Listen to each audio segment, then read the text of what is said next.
This next DIY lawn episode brought to you by water.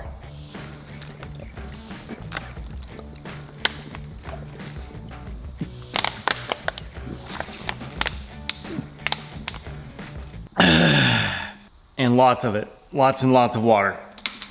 Because it's hot.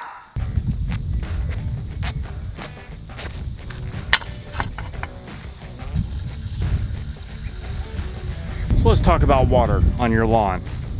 Make sure to stick around to the end because I've got a nice little surprise for everybody.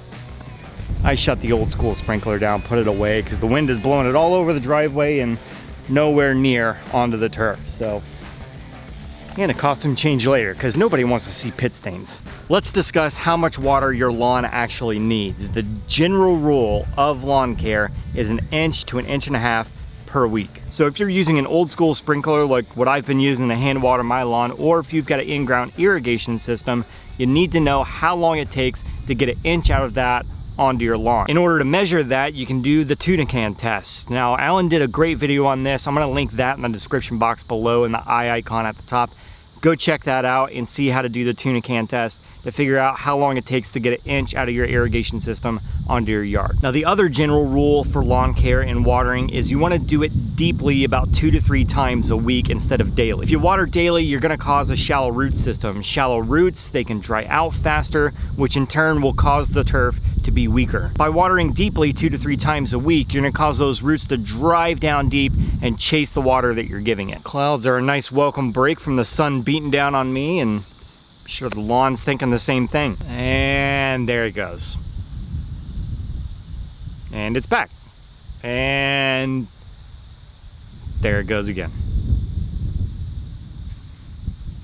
Another tip, try to water as early as you can. The earlier in the morning, the better. The goal is to have the lawn dry before nightfall. If you have wet grass on a regular basis through the night, that can lead to some disease problems. Now, how do you know if your lawn's getting enough water? If you can push a 6-inch screwdriver fairly easy down into the turf, you're good. But if you're just struggling to get that screwdriver down into the ground, you're not watering enough. Now, when the heat's in high gear in the middle of the summer, like what's going on here in Georgia, we're consistently hitting close to the triple digits, so it's hot. You want to water more, especially you cool season folk. The grass needs more water because it's using it as a coolant to keep itself regulated and not dry out and just burn to a crisp. Just make sure that you don't water so long that it's running down your driveway or running down the street. If it starts to do that, shut your system down before you get to 1/2 inch and let it just kind of soak into the turf and then kick it back on. Some of the reasons that it could be running down your driveway and into the street is you probably haven't watered in a while and the yard just can't soak up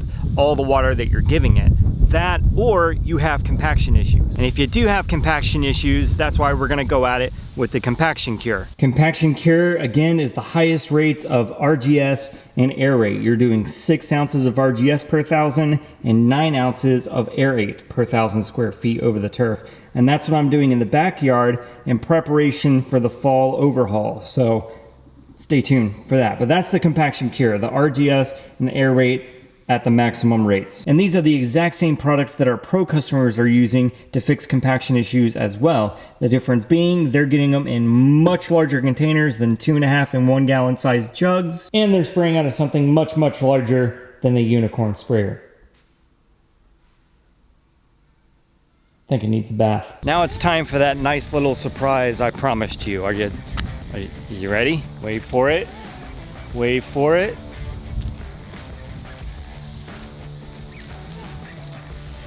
Yeah, baby, look who has irrigation. Here's the crazy thing. It's been here all along. Just let that saturate in for a minute.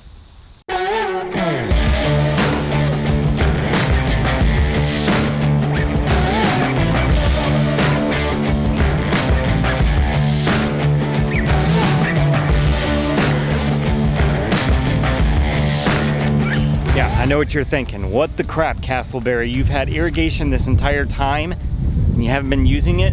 What gives? What gives? Let me explain something to you. So I was getting tired of hand watering it and I was gonna bite the bullet. I had some guys come out here to give me a quote on installing a system into the yard. I told him that I have an existing system just in the flower beds, or so I thought. So they went into the control box that's in the ground. They fiddled around with it. They're marking off where to put all the heads for the system that they're gonna quote me on. He goes to turn on the system. They hear water running. Nothing's happening. So he messes around in the box a little bit more. In hindsight, I wish I would have asked him exactly what he was doing and what he tweaked or fixed in there to get the system to work, but it still wasn't doing anything. So they had to go into the control box in the garage and turn off the rain sensor, because the system has a rain sensor and it's jacked up, screwed up, fried, whatever you want to call it. So they bypassed that, took that off, turned it back on, and water was still running, but still nothing was happening. So after about what felt like 35 minutes, the heads finally popped up out of the turf, and I discovered I have an irrigation system in the lawn. And I say finally popped up because every single one of the heads that I have throughout the yard was completely grown over with Bermuda. So it took a good amount of water pressure for them to pop through that Bermuda and pop up out of the ground. So matter of fact, I had to go through and actually cut some of the turf away.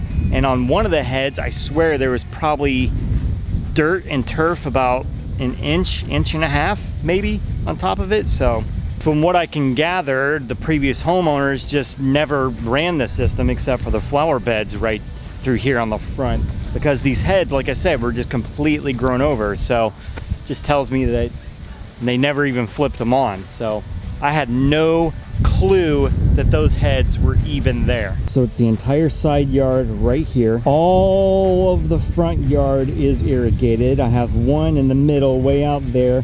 It pops up and goes 360 degrees and shoots all the way over to the Bradford pears. And it goes from the Bradford pears all the way down the side to the cul-de-sac.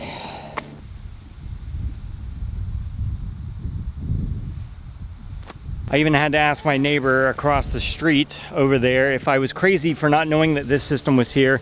Did he ever see the previous homeowners running it? He says he recalls maybe a couple of times last spring. So hence the reason the heads were completely grown over and buried. You can definitely see where it's at now because I've pulled some turf away from it, cut some out, need to do a little bit better job of it, but now it's pretty obvious where the heads are.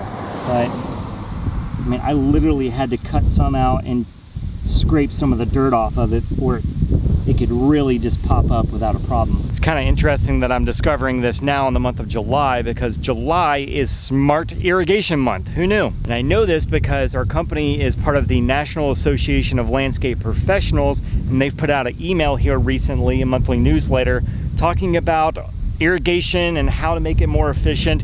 So let's cover some of the tips that they've thrown out. Tip numero uno that they throw out there is check and adjust your irrigation heads. You want to check and make sure you don't have any obstructions in the way, and you also want to make sure that you're getting a nice even coverage. So make sure that your sprinkler heads are throwing back to each other. So one head throws back to the other.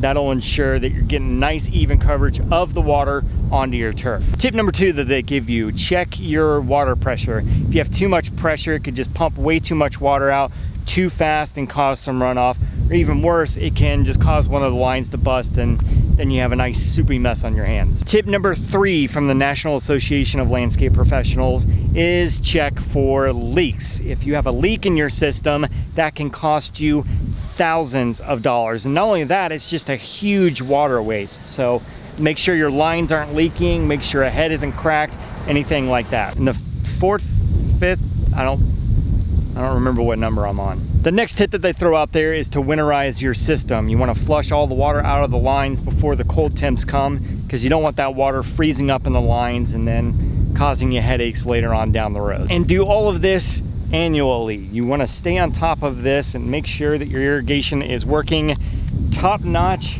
so you don't have headaches and you're wasting money. So now I got a Tuna Can test all of this, see how long it takes to get an inch out of it onto the turf, all that good stuff. But that's another video for another time. Felt like I hit the freaking lottery when I discovered this. So there it is, there's your watering tips, and here's my irrigation system. This just freaking makes me happy. What other questions do you have? Drop those in the comments section below. Hit the thumbs up if you like this video. Make sure to subscribe to the channel. Click on the bell to get notifications every time I upload a new video. Keep on keeping on, my lawn care brothers and sisters from other misters, and I will catch you next time. I think the yard's freaking happy too.